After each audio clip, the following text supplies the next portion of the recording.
وإني على ثقة من طريقي إلى الله رب السنا والشروق. فإن عافني السوق أو عاقني فإني أمين لعهد الوثيق. فإني أمين لعهد الوثيق.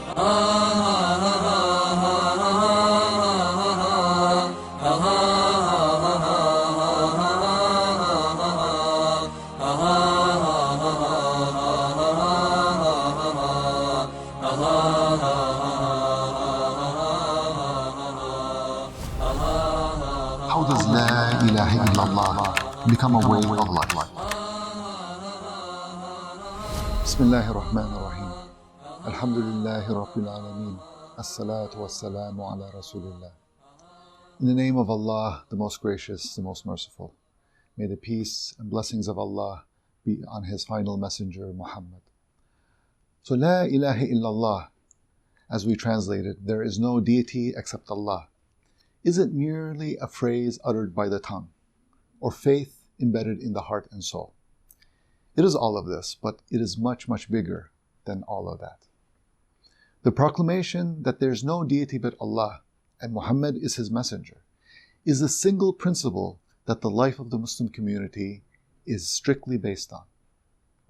Therefore, life cannot proceed without the implementation of this principle. La ilaha illallah is a matter that encompasses all aspects of life. So La ilaha illallah is a way of life. It is upon this principle that the way of life or methodology for the Muslim community is based upon, with all its issues, big and small. There is nothing in human life that escapes from this great principle, whether it be in the life of an individual or a whole community or a whole nation. When Allah's judgment alone is implemented in everything, big and small, and this is the meaning of worship.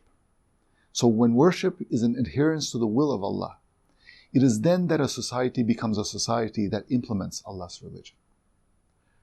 An individual who does not believe in worshiping Allah exclusively, or in other words, being only obedient to Him, then he cannot be the honored servant of Allah. Allah has said in the Quran, "Take not for worship two deities, for He is just one. Then fear me and me alone." Nor is one who devotes the rights of worship to anyone other than Allah can be a servant of Allah. As Allah says in the Quran, "Say, indeed my prayer, my rights of sacrifice, my living and my dying are all for Allah, Lord of the worlds." Nor is someone who receives legislation from someone other than Allah a true servant of Him. Allah says, "Or have they partners with Allah who have instituted for them a religion which Allah has not allowed?" What is a Muslim community? The first distinctive attribute of a Muslim community is that this community is based on the servitude to Allah alone, in all aspects. This servitude is portrayed in the proclamation, La ilaha illallah, there is no deity except Allah. It is also portrayed in the concept of belief, rights, and worship, as well as legislation.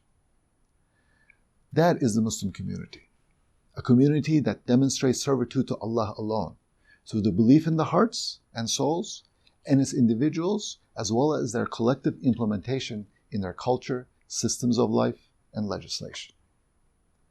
If any single one of these aspects is left out, Islam itself is abandoned, it has been neglected.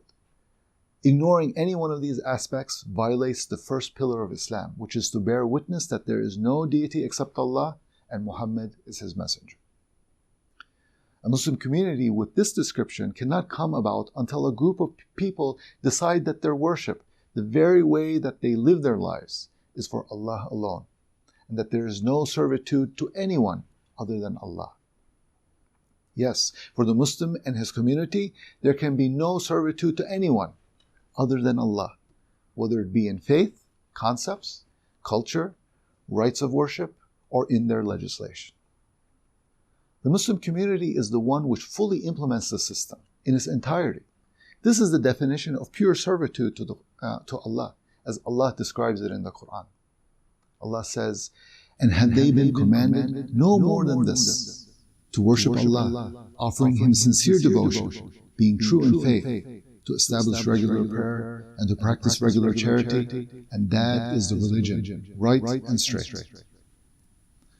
It is this group whose conscience is clear of servitude to anyone other than Allah in faith, worship, and legislation is the one that will bring forth a Muslim community. Anyone who wishes to live amongst them with this same faith and servitude to Allah should join them. This is the only way one can sincerely fulfill their testimony that there is no deity except Allah and Muhammad is His messenger. What is the definition of a Jahili society? So a Jahili community is quite simply everything that a Muslim community is not. If we define a Muslim community to be one that believes in servitude to Allah Almighty alone, in belief, rituals, and legislation, then any society that does not conform to this is a Jahili community. If we want to be an objective definition of a Jahili society, it is any society that does not devote its servitude to Allah alone. In other words, their beliefs are the false beliefs not taught to us by Allah. Their rites of worship are corrupted and not those that are taught by Allah, and their legislation deviates from the legislation of Allah subhanahu wa ta'ala. With this objective definition, all societies existing today fall under this description of Jahiliyyah. Societies that see themselves as communists or democratic, Jewish or Christian, atheists or pluralists or secular, all fall under this definition of Jahiliyyah. Likewise, all societies that claim to be Muslim today, then fail to live their life in accordance to Allah's religion, also fall under this definition of Jahiliyyah. These societies, especially the ones that claim today to be Muslim societies, fall under this definition of Jahiliyyah not because they believe in a deity besides Allah. They believe in Allah.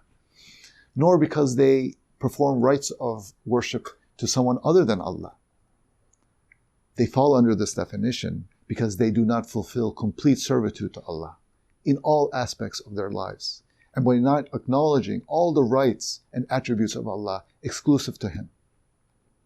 They give these most particular characteristics of divinity to someone other than Allah, such as when they receive their laws, values or customs and traditions and any aspect of their lives from sources other than Allah's religion.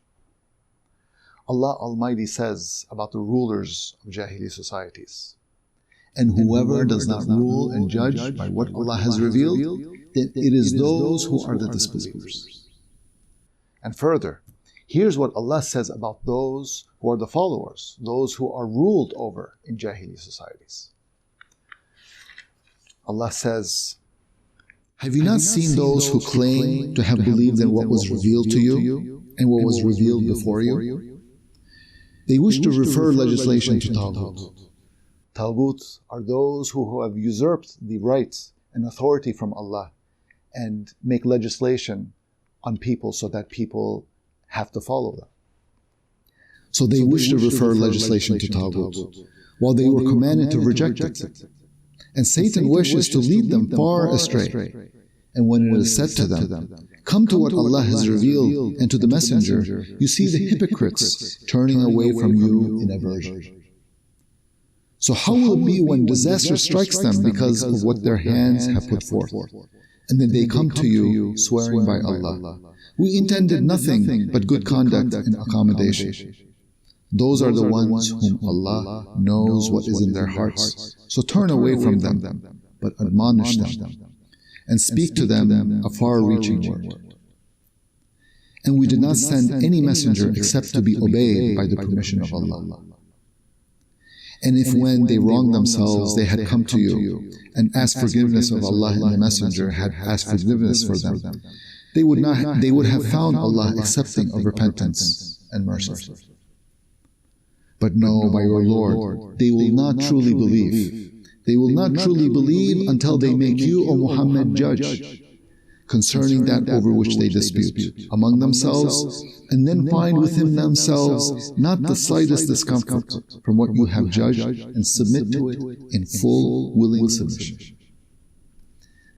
These verses were from Surah An-Nisa. So there are several other questions that we don't have time to answer in this video, such as, what is the definition of the Islamic methodology and what are its pillars? What does the Islamic method want from its followers? How does a Muslim live their life in accordance to this religion? What are the different aspects of servitude to Allah? What is the Islamic concept of belief? How does this understanding of belief reflect on one's dealing with their Lord and the world around them? How is this belief put into practice? What is Islam's approach when dealing with other societies in this day and also in the future? It is impossible to cover all of these topics in one sitting, but I really encourage you to read the chapter and understand these points and others. Look at our material on our website, in the website of the Proclaimers of the Truth. And I close in praise of Allah.